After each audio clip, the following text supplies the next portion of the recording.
child lock is really easy to activate and deactivate. Depending on your model and trim level, you can activate and deactivate child lock one of a few different ways.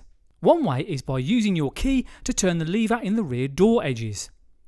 The correct lever will be identified by the child lock symbol. This will also show you which way to turn the key to activate the child lock system. To the right of the steering wheel, underneath the main dashboard, there's also a simple button. When the green light is on, the child lock is active.